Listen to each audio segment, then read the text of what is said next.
This is a Meck 7-inch TV made 1949, 1950, in that era. I'm not sure exactly what year until I get some service literature on it. I had this about a year now and been planning on trying to get it going. And I think now is the time we're going to get it out and see what we can come up with. Not too pretty of a TV, kind of just a square box, or rectangular box, however you want to look at it. And a lot of scratches on it, but cabinet's not the main concern. First we try to get the chassis going and get it working. If that pans out, then we'll work on the cabinet. It's like a couple of radios I've repaired. I always try to get the chassis going first, because if you can't get it going, there's not much reason to restore the cabinet, make it look better. Luckily, all the knobs are still with the TV. Got some discoloration on that one, but we can clean that up. The decals on the front that tell what each knob does, they're pretty faded, so I'm not sure about that. There's a paper tag on the bottom of the Meck TV. It says John Meck Industries, Plymouth, Indiana. Model XA701, serial number 997331. So I would say that 9 in the serial number means 1949. Here's the back of the set with the chassis showing the tubes. This apparently is a filament transformer that's been added to light up the picture tube. I don't know why they done that, but we'll have to get into it and see why. These two wires go to the antenna input line, so I guess that's your antenna. I don't know. Maybe you twist them together and that's your antenna right there. But anyway, we're going to pull this chassis out. We'll take it up to the little shop I have in the house, and first thing we'll do is check the picture tube. That's the first thing, because these tubes are hard to find. This is a 7JP4, and of course new ones aren't available. You have to find a good used one if you need a picture tube. So we'll check it first, and that'll determine how we proceed. There are 2 screws holding the chassis in. Remove them. Should have 4, but there's only 2 in it. Here's the knobs. I've taken all of them off and put them in this bag. So we're going to leave all of that down here in the shop along with the cabinet, and we'll take the chassis up to the house and get started on it. There's the empty cabinet, and there's our knobs and screws that we're going to leave down here. And here's the chassis. See, it all comes out in one piece, which makes it easier to work on. So to the house it goes. All right, here's the chassis up on my bench here in the basement. It does have some writing on the end of the chassis. I don't know what that's about. I guess whoever worked on it made notes. I don't know. Underneath the chassis, looks like them high voltage capacitors right there, those big ones. Look like they're original probably. Of course, paper. Doing some work right in here.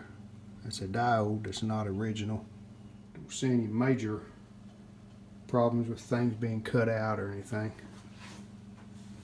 But once we get a schematic, we'll be able to tell what's original, what the set looked like when it was new, and what doesn't belong in there. All right, here's my Syncor CR70 CRT Analyzer, and I'm going to check this tube, see what it checks like on it. We do use this universal adapter on checking these old tubes. These leads are marked on the ends. You have 5 connections. You got the 2 filaments, the G1, the G2, and the cathode, and they have little white labels that tell you what each one is. So let's pull this off. And there's a handy work that's been done to that. There's probably the 2 filament wires right there that's been cut that go back through that harness. So hopefully if we get this set fixed, we can do away with this. Alright, you can see I've got filaments on 1 and 14. Cathode is on pin 2. G1 is on pin 3. And the G2 is on pin 9. What I like to do when I first turn these on, I set the filament voltage all the way down on the filament set here to 0. That way you don't put too much filament voltage in on the tube at one time. So let's see what we got.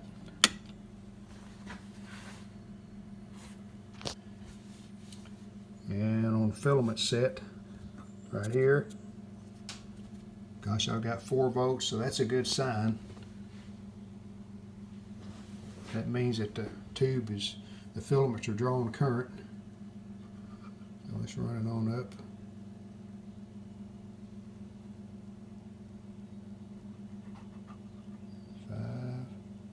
There's 6.3 right there. There's our filaments. We've got filaments, so that's a good sign. Now it's basically heater to cathode shorts, says good. Alright, we're looking good. G1 shorts is good. Our cutoff, this adjustment right here, and you wanted that little black bar there. I have a feeling this tube is okay. And then we go to emission, and it checks good. So, guess that means we're going to be working on this chassis. So we got a good picture tube. Here's a tube layout on the Meck TV. And if I counted correctly, there's 21 tubes. Let's see, 1, 2, 3, 4, 5, 6, 7, 8, 9, 10, 11, 12, 13, 14, 15, 16, 17, 18, 19, 20, 21, plus the picture tube, 22 total. And my first step I'm going to do today is I'm going to check these tubes. I've already checked the picture tube, and it checks good, so that's a good thing. And we're going to pull these other tubes out, check them individually. Here's my tube tester. It's a Precision 612. Does a pretty good job. Did find an interesting thing here in the high voltage transformer section. This is supposed to be a 12SN7, the high voltage oscillator, and someone has made this socket as a 12AU7. So, not sure about that. I don't see any other modifications. I mean, looks like that's stock there. I haven't looked on the bottom real closely. You know, maybe they made some changes on that. I hope not. But not sure about that deal. First tubes we're testing are the 6AU6 tubes. And there's actually 6 of those in this chassis. So I've already tested 4 of them. This is the 5th one. And it tests good. And here's the 6th one. So far all 5 have been good.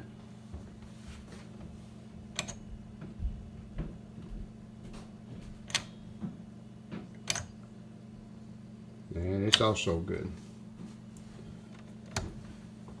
So the 6AU6s all test good. Well, after checking all the tubes, most are good with a couple of exceptions. The 6C4, which is an RF oscillator tube, it's bad. And the 25Z6 rectifier, it's questionable. So I haven't checked the 12AU7. I'm not going to use this anyway. I have a 12SN7, a good tube, so I'll just put it in there. Once I get the set going, it would be kind of interesting to put this in just to see if it does work just as well. Never seen anything done like this before, so it may be fine. I don't know. But anyway, so we had a couple of bad tubes, but for the most part, all of the tubes checked good. Just looking over the chassis here to see what's original, what's not. I don't think those are original. But anyway, thought it was interesting, this filter cap says John Meck. So apparently they had their own brand of filter caps. I'm sure they were made by someone, but had their name on them. There's some more up here. See, it says John Meck on that one. Condensers of Quality, Illinois Condenser Company. That's pretty neat to have your name stamped on the filter caps. These high voltage capacitors, they're vitamins. See there, it says vitamin. So they had a lot of power apparently. So just looking this over, looks like the most of the work that's been done on it has been right up in here.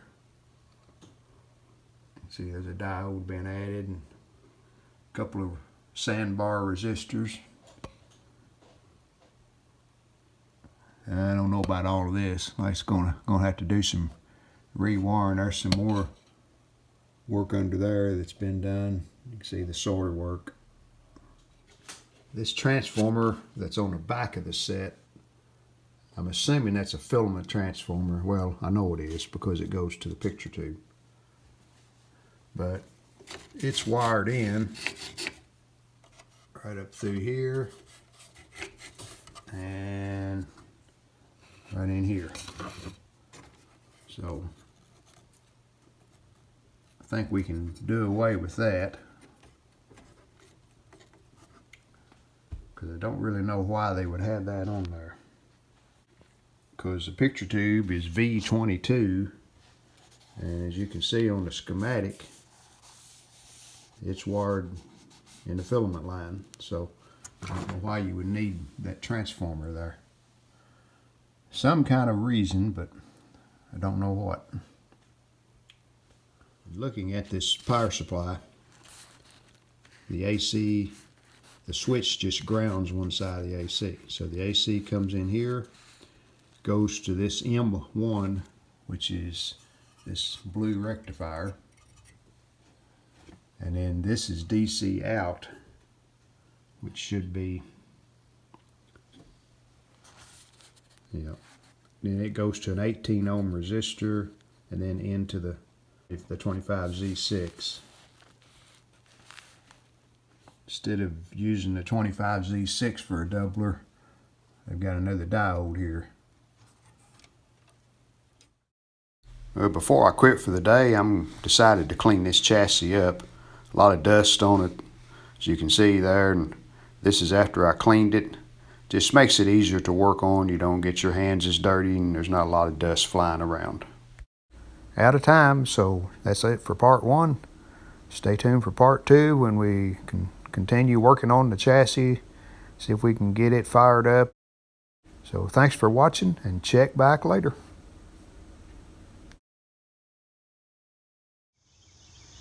We hope you've enjoyed this video. If you did, hit the like button, and we'd love it if you would subscribe to our channel. Thanks.